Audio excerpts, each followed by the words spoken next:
Hello friends, income tax के cases की series में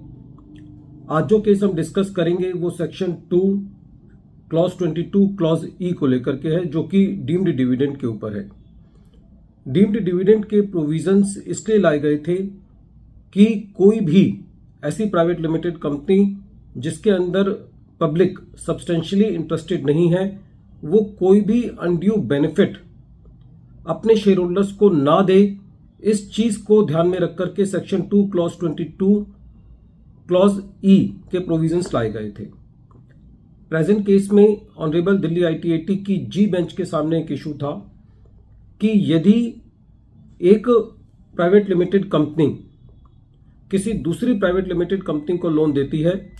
जिनका कोई शेयर होल्डर कॉमन है और वो शेयर होल्डर उन दोनों कंपनीज के 20% से ज्यादा के शेयर होल्ड करता है, तो क्या ऐसे केस में जब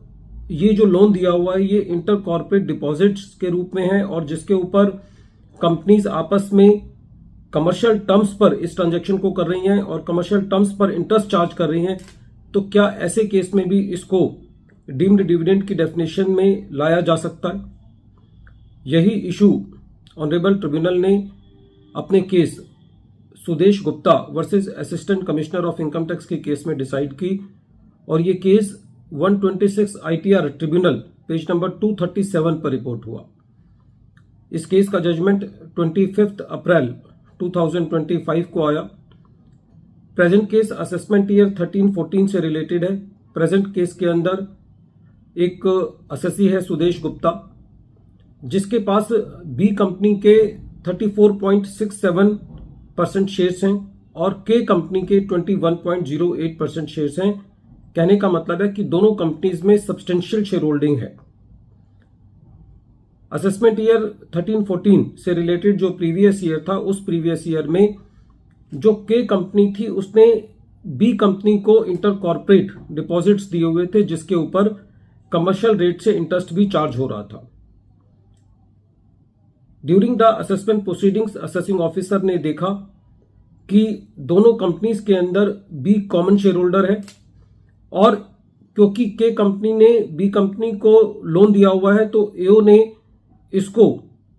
डीम्ड डिविडेंड मानते हुए सेक्शन 2 क्लॉज 22 क्लॉज ई के अंदर इसको टैक्सेबल किया। जबकि एसएससी का ये कहना था कि जो डीम्ड डिविडेंड के प्रोविजंस हैं वो कमर्शियल ट्रांजैक्शंस पर अप्लाई नहीं होते, लेकिन असेसिंग ऑफिसर ने एसएससी के सबमिशंस को कंसीडर नहीं किया और अमाउंट को एड बैक किया। जब ये मैटर सीआईटी अपील के पास था तो सीआईटी अपील ने भी एओ के ऑर्डर को अपील रखा। एसएससी इस मैटर को ट्रिब्यूनल में लेकर के गया और जब ये मैटर ट्रिब्यूनल में गया तो ट्रिब्यूनल का सबसे पहले ये कहना था कि प्रेजेंट केस में असेसिंग ऑफिसर ने और commissioner of income tax appeals ने कहीं पे भी इस चीज का रेबेटल नहीं किया कि जो प्रेजेंट केस के अंदर एडवांस गया हुआ है, लोन गया हुआ है, वो इंटर कॉर्पोरेट डिपॉजिट नहीं है। ट्रिब्यूनल का यह भी कहना था कि इस चीज का भी कहीं पे रेबेटल नहीं है कि प्रेजेंट केस में जो लोन है वो एक कमर्शियल टर्म्स पे नहीं है, क्योंकि जो फैक्ट्स हैं वो ये बताते हैं कि इंटरेस्ट जो है वो कमर्शियल रेट्स पे चार्ज किया गया है। तो ऐसे केस में जहां पर उस ट्रांजैक्शन से शेयर होल्डर का कोई भी बेनिफिट नहीं होता, तो ऐसे केस में उस ट्रांजैक्शन को सेक्शन 2 क्लॉज 22 क्लॉज ई के तहत उसको डीम्ड डिविडेंड नहीं माना जा सकता, क्योंकि यही लॉ की इंटेंशन थी कि यदि कोई कंपनी ऐसा अरेंजमेंट करती है जिससे वो शेयर होल्डर को डायरेक्टली या इनडायरेक्टली कोई बेनिफिट एक्सटेंड करना चाह रही है तो तभी उसमें डीम्ड डिविडेंड के प्रोविजंस लग सकते हैं। क्योंकि प्रेजेंट केस में ये एक इंटर कॉर्पोरेट डिपॉजिट था जिस पर ड्यूली इंटरेस्ट चार्ज किया गया, तो ऐसे केस में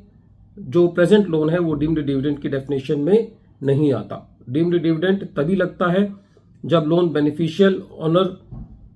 को दिया गया हो, जिसके पास जो शेयर होल्डर बेनिफिशियली शेयर्स को होल्ड करता हो, या किसी एंटिटी ऐसी को दिया गया हो जिसके अंदर वो सब्सटेंशियली इंटरेस्ट होल्ड करता हो। लेकिन प्रेजेंट केस के अंदर क्योंकि शेयर होल्डर को कोई बेनिफिट एक्सटेंड नहीं हो रहा था, इसलिए डीम्ड डिविडेंड के प्रोविजंस प्रेजेंट केस में नहीं लगते। वीडियो के अंत में एक बार फिर मैं केस का नाम रिपीट कर रहा हूं। केस का नाम है Sudesh Gupta versus assistant commissioner of income tax और ये case 126 ITR tribunal page number 237 पर रिपोर्ट हुआ और इस केस का जजमेंट 25 अप्रैल 2025 को आया। Thank you friends.